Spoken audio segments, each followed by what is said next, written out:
नमस्कार,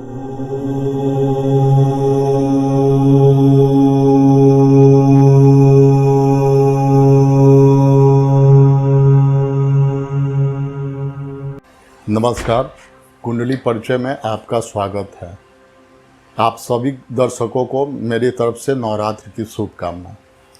इस चक्र के माध्यम से मैं आपको कुंडली देखना सिखाऊंगा। ये 12 घर 1 2 3 4 5 6 7 8 9 10 11 12 राशि हैं। अब 12 राशियों को इसे लग्न बोलते हैं। पहला घर को लग्न बोलते हैं। लग्न से हम लोग क्या देखेंगे? शरीर, आपके आचरण को। दूसरा, ये घर धन का होता है, धन का, आपकी वाणी का, आपके कुटुंब का। तीसरा घर ये आपके पराक्रम का, आपके कॉन्फिडेंस का, आपके छोटे भाई बहन का। चौथा घर ये माता का, सुख का। पांचवा घर ये शिक्षा, आपके संतान और इन सब चीज़ों के लिए फिफ्थ हाउस को देखेंगे। छठे घर को रोग, ऋण, शत्रु का।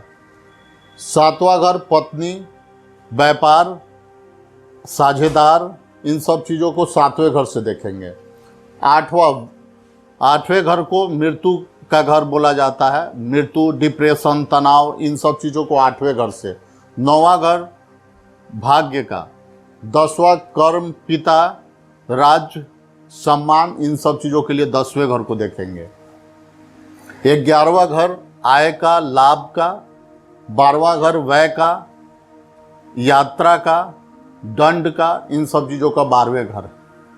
अब हम राशि को पहचानें। 1 2 3 4 5 6 7 8 9 10 11 12, ये राशि को कैसे पहचाना जाएगा? 1 नंबर, इसे मेष राशि बोलेंगे। 2 वृषभ राशि, 3 मिथुन राशि, 4 कर्क राशि, 5 सिंह राशि, 6 कन्या राशि, 7 तुला राशि, 8 वृश्चिक राशि, 9 धनु राशि, 10 मकर राशि, 11 कुंभ राशि और 12 मीन राशि। ये 12 राशि हैं। एक बार फिर से मैं आपको बताऊं, आप इसे अगर नोट करना चाहें तो नोट भी कर सकते हैं। 1 नंबर ये मेष राशि, 2 वृषभ, 3 मिथुन, 4 कर्क, 5 सिंह, 6 कन्या, 7 तुला, 8 वृश्चिक, 9 धनु, 10 मकर, 11 कुंभ, 12 मीन। अब इन राशियों का स्वामी कौन होता है? पहला 1 मेष, इसका स्वामी मंगल होगा। दूसरा वृषभ, इसका स्वामी शुक्र होगा। तीसरा मिथुन, इसका स्वामी बुध होगा। चौथा कर्क, इसका स्वामी चंद्रमा होगा। 5वां सिंह, इसका स्वामी सूर्य होगा। 6ठा कन्या, इसका स्वामी बुध होगा। 7वां तुला, इसका स्वामी शुक्र होगा। 8वां वृश्चिक, इसका स्वामी मंगल होगा। 9वां धनु, इसका स्वामी बृहस्पति होगा। 10वां मकर, इसका स्वामी शनि होगा। 11वां कुंभ, इसका स्वामी शनि होगा। 12वां मीन, इसका स्वामी बृहस्पति होगा। ये 12 राशि है। ये 12 राशि के स्वामी मैंने इसीलिए लिख दिया है कि आपको समझने में आसान हो। अब ये 12 घर को किस नाम से जाना जाता है?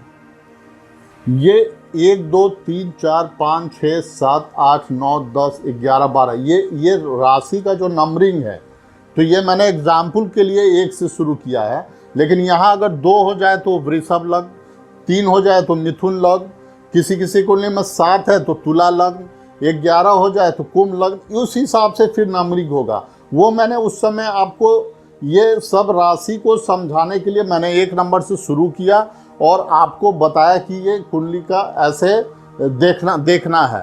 तो आप अपने कुंडली को खोल के आप आसानी से देख सकते हैं कि मेरा कौन सा लग्न है और राशि कैसे। जब चंद्रमा उसी घर में, जिस घर में चंद्रमा होगा वो राशि, जैसे चंद्रमा यहाँ बैठ जाएगा, वो सब मैं आपको आगे डिटेल में बताऊंगा। अगर चंद्रमा 7 नंबर में बैठ गया तो तुला राशि हो जाएगा। राशि हमेशा चंद्रमा से ही बनता है।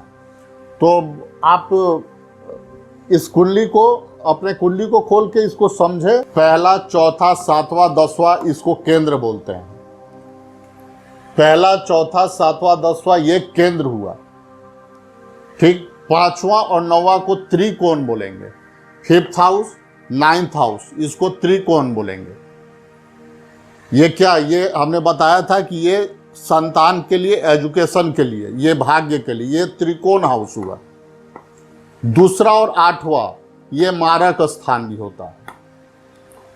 3, 6, 11, 3, 6, 11 को उपचय स्थान बोलेंगे और 6, 8, 12 को त्रिक स्थान बोलेंगे।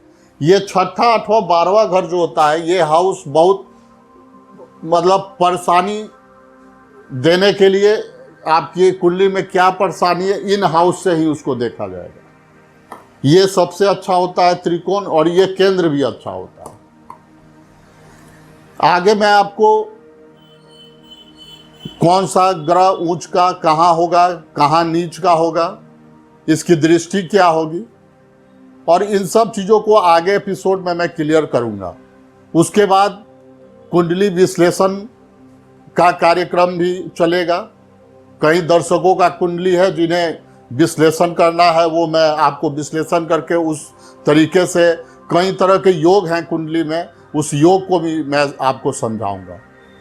अभी नवरात्र चल रहा है, तो आप सब लोग नवरात्र में पूजा करते हैं, लेकिन मैं 2 टिप्स आपको देना चाहूँगा कि अगर ये 9 दिन किसी मंदिर में जाके अगर माता को 9 अड़हुल का फूल, डेली 9 अड़हुल का फूल माता को चढ़ाया जाए, और पूजा अगर करते हैं तब तो बहुत बढ़िया, नहीं भी करते हैं तो पूजा स्थान में घी का दिया जला के उत्तर या पूरब साइड अपने फेस को रख के सुंदरकांड का पाठ करें। ये आपको कम से कम अगले 1 साल तक आपको तनाव, परेशानी, इन सब चीज़ों से अगर फेस करना पड़े तो आपको पता नहीं चलेगा। आपके अंदर अद्भुत एनर्जी, अद्भुत शक्ति का अनुभव महसूस होगा। तो इसी तरह आगे मेरे एपिसोड को देखिए, और मैं इतना आगे सरल कर दूंगा कि आप अपने कुंडली को खुद से देखकर और समझ सकते हैं। आगे कुंडली में क्या परेशानी है, उनका उपाय भी मैं आपको बताऊंगा कि अगर मंगल खराब हो तो क्या करना है, शनि खराब हो तो क्या करना है। तो इसी तरह से आगे आप मेरे एपिसोड को देखते रहें। धन्यवाद। For complete and individual horoscope analysis, contact us on 9097219008 or 9430471408. You can also send us an email on kundliparichay@gmail.com regarding any questions, appointments or queries. Please follow us on Facebook, Instagram and Twitter to stay updated. Thank you for your precious time. अपनी संपूर्ण कुंडली विश्लेषण के लिए हमें 9097219008 या फिर 9430471408 पर संपर्क करें। अपने किसी भी सवाल के लिए आप हमें kundliparichay@gmail.com पर ईमेल भी कर सकते हैं। हमारी सारी गतिविधियों से सूचित रहने के लिए कृपया हमें फेसबुक, इंस्टाग्राम और ट्विटर पर फॉलो करें। आपके बहुमूल्य समय के लिए बहुत बहुत धन्यवाद।